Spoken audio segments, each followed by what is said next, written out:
자, 요즘 챗 GPT가 화제죠. 이에 대해 어떤 사람은 구글은 이제 끝났다. 일론 머스크는 뭐라고 했냐면요. 챗 GPT는 정말 무서울 정도로 좋습니다. 전설적인 벤처 투자자 폴 그레엄은요. 챗 GPT에 열광하는 사람들은 그저 아무거나 열광하는 사람들이 아닙니다. 정말 큰 게 오고 있습니다. 루이스라는 벤처 투자자는요. 제가 본 것 중에 가장 혁신적인 기술 중에 하나입니다. 이것이 바로 구글, 아이폰, 인터넷급의 매직입니다. 자, 출시 5일 만에 100만 명의 사용자를 돌파한 챗 GPT가 뭔지 본격적으로 한번 알아보도록 하겠습니다.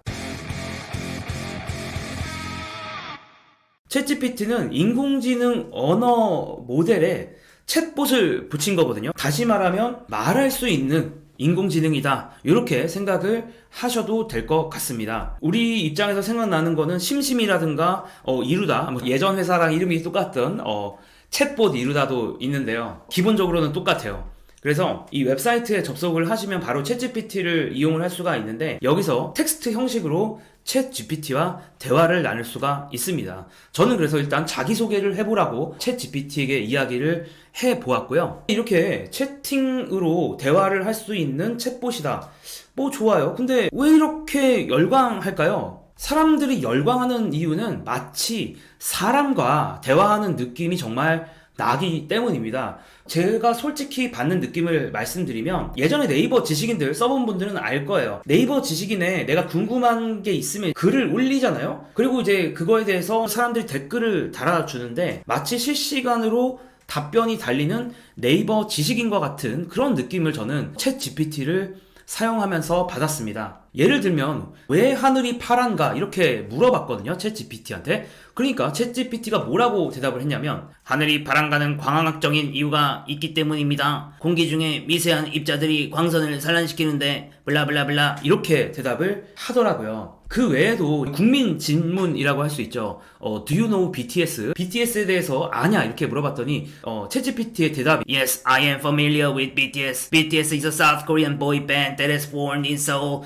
in 2013. 뭐 이런 식으로 대답을 하더라고요. 진짜 사람이랑 대화하는 느낌을 받았습니다. 물론 모든 질문에서 높은 완성도를 보이는 건 아니에요. 특히 영어는 그래도 좀 괜찮은데 한글 쪽은 조금 애매한 부분들이 좀 있습니다. 사람들이 더 챗GPT에 열광하는 것은 챗GPT가 생각보다 창의적인 질문에 대답이 가능하다는 데 있습니다. 예를 들어서 어떻게 도널드 트럼프가 비트코인을 설명을 할까? 비트코인에 대한 설명을 도널드 트럼프 스타일로 해봐라. 이렇게 이야기를 했더니 뭐라고 대답했냐면, Bitcoin is a big deal. Trust me, it's the biggest, most amazing things. America is going to love it. It's going to make America great again. 뭐 이런 식으로 대답을 하는 거죠. 트럼프가 진짜 한 말인 줄 알았어. 어떤 질문에 대한 대답을 1차적으로 하는 걸로 끝나는 게 아니라 창의력이 넘치는 대답까지도, 창의성의 영역까지도 인공지능이 이제 들어오고 있다는 것을 명확하게 보여주는 것이었습니다. 그래서 사람들이 구글이 끝났다라는 이야기를 사실 상당히 많이 하고 있어요. 왜냐면은 구글 같은 경우는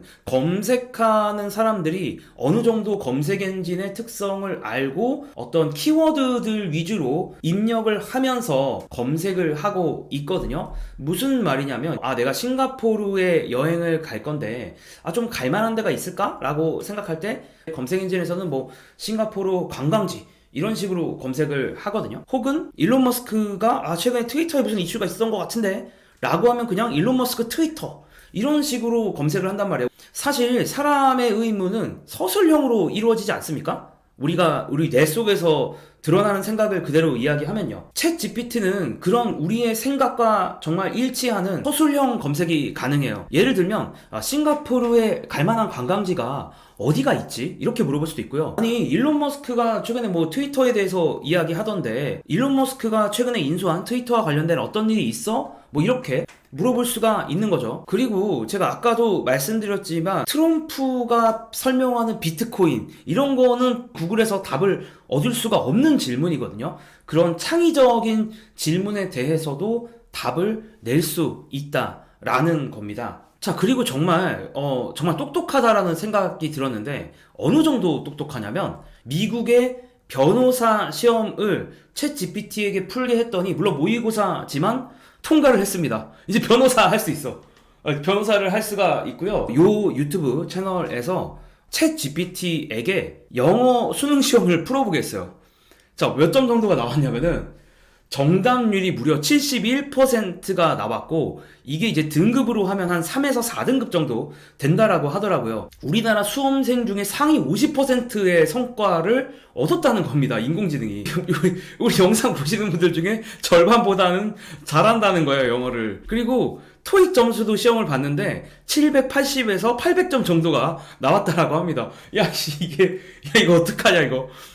이거 영어를 너무 잘해. 예, 정말 놀랍게도 똑똑하고요. 자, 우리는 근데 투자자 아닙니까? 투자자 입장에서 그러면 이런 얘기들도 많이 해요. 챗GPT가 너무 좋은 것 같아서 대세에 뒤처지지 않기 위해 투자를 하고 싶다. 뭐 이런 분들도 관련주가 뭐냐라고 물어보시는 분들도 많습니다. 챗GPT라는 거는 오픈 AI라는 곳에서 만들었는데 지금은 비상장 회사기 때문에 일반적으로는 투자할 수 있는 방법이 없기는 해요. 근데 재밌는 거는 이 오픈 AI가 마이크로소프트랑 파트너십을 맺었습니다. 1 빌리언 달러, 뭐 한국 돈으로 한 1.3조 원 정도를 마이크로소프트가 챗 GPT에 투자를 했고요. 투자자의 관점으로 보신다면은 마이크로소프트를 투자를 하는 것도 챗 GPT가 잘 됐을 때는 마이크로소프트도 같이 잘 될 수가 있기 때문에 마이크로소프트를 조금은 더 유익 있게 보는 것도 방법이 아닐까라는 생각이 들고요. 그리고 이게 정말 구글의 위협이 될 수가 있는 것 중에 하나가 마이크로소프트도 검색 엔진이 있잖아요. 빙이라는 검색 엔진이 있는데 오픈 AI의 챗 GPT 기술이 마이크로소프트의 검색 엔진인 빙의 접목이 된다면 검색 엔진으로 먹고 살고 있는 구글에게 정말 큰 위협이 될 수 있습니다. 약간의 애매한 부분들이 있는 게 사실 오픈 AI가 좀 거버넌스 구조, 기업의 지배 구조가 애매한 부분들이 있어요. 이게 막 영리이기도 하고 일부는 비영리이기도 하고 막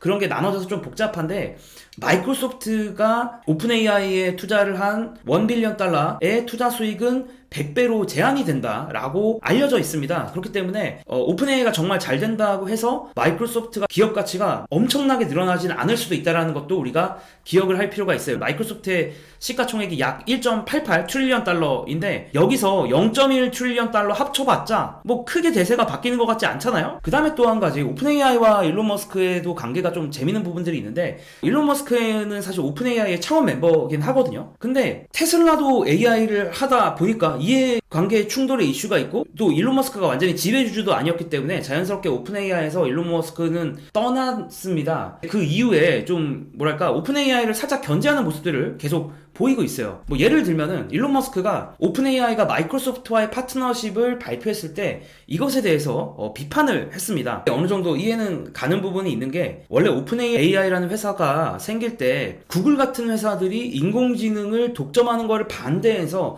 우리는 오픈 소스로 많은 사람들이 다 같이 인공지능 기술을 발전시킬 수 있게 할 거야 라고 나온 회사가 오픈 AI거든요. 구글의 인공지능 기술 독점을 반대하면서 마이크로소프트라는 또 다른 빅테크 회사와 손을 잡고 마이크로소프트의 투자를 받으면서 오픈 AI의 기술 관련된 것들은 다 마이크로소프트가 독점적으로 이용할 수 있게 해줬거든요. 그러니까 좀 이상하잖아. 그러다 보니까 일론 머스크가 마이크로소프트와의 파트너십을 당연히 비판할 수 있는 그런 부분들이 있는 것 같고 기업 입장에서는 생존을 위해서 이렇게 한 것 같긴 한데 뭐 최근에도 사실은 일론 머스크와 오픈 AI의 관계가 그렇게 좋지는 않아요. 얼마 전에 글에 따르면은 이제 오픈 AI 같은 경우는 이런 언어 모델이기 때문에 다양한 언어를 보면서 공부를 해야 되는데 이 오픈 AI가 트위터 텍스트 데이터에 접근하는 것을 일론 머스크는 중단을 시켰다라고 이렇게 이야기를 하고 있습니다. 그러니까 오픈 AI가 더 공부하는 것을 막았다라고 볼 수가 있는 거죠. 뭐 여러 가지 생각들이 동시에 드는데 한편으로는 이제 인공지능 경쟁 회사를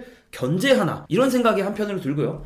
또 다른 생각은 오픈 AI가 추구하는 어떤 방향성에 대한 불만이 있지 않았을까. 아까 말했던 마이크로소프트와의 그런 독점적인 계약 이런 것들에 대해서 일론 머스크가 불만이 있지 않았을까라는 생각도 좀 들고요. 자, 그리고 더 큰 게 옵니다. 오늘 보여드린 챗 GPT는 GPT 3.5 기반이에요. 비유를 하자면 챗 GPT가 자동차라면 GPT 3.5라는 거는 엔진이다 라고 보시면 됩니다. 엔진에서 동력이 나와서 자동차가 굴러가듯이 GPT 3.5가 언어에 대한 이해를 하고 있기 때문에 챗 GPT에서 채팅을 할 수 있다 라고 이해를 하시면 되는데요.